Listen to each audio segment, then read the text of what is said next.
আলাইকুম ভাই সকল।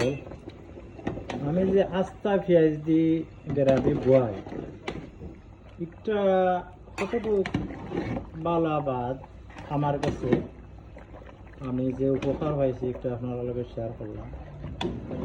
তো সকলে ইয়ে করেন না, সেই খাটিয়ে বারিক বারিক করে জলদি হয়ে যেতে গ্রামে। আমি যে উপকার পাইছি গ্রামিটা খুবই স্বাদ হয়।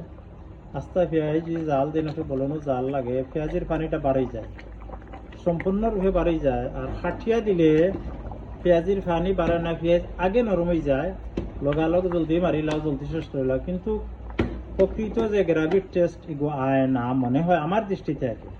যার কারণে আমি গ্রাভিটারে একটু জালও দিই, জাল দিয়া পেঁয়াজটা সম্পূর্ণ পানি বাড়িয়ে গেলে আলহামদুলিল্লাহ খুবই টেস্টি হয় আমার গ্রাভিটা। আর আলহামদুলিল্লাহ বালা বিজিও করি আমরা, এটা তো আর আপনারা দেখছেন জানোই, এই এরিয়ার যারা হলো জানোই।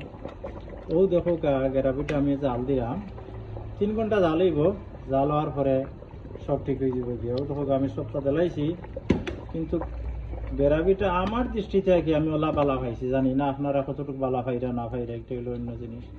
আমি ওলা বালা পাইছি, এর বাইরে আমি লেগে আমি দেখছি গ্রাভিটা ওই ভালো হয় মানুষ। যাই হোক আপনারা জানি না কোনটা করবা না করবো, আপনারা কিলে উপকার পাইছেন না পাইছেন আপনারা লেখবা ইনশাল্লাহ। আমি আমারটা শেয়ার করলাম আপনার কাছে। আমার গ্রাভিটা জালো রাস্তা পেয়েছি, টেস্টটা দই দই ছাড়ে, কিন্তু আনা দই আনায় ওটা ওটা আলহামদুলিল্লাহ ভালো আমার আছে। ওকে, আল্লাহ হাফিজ, আসসালামু আলাইকুম রহমতুল্লাহ।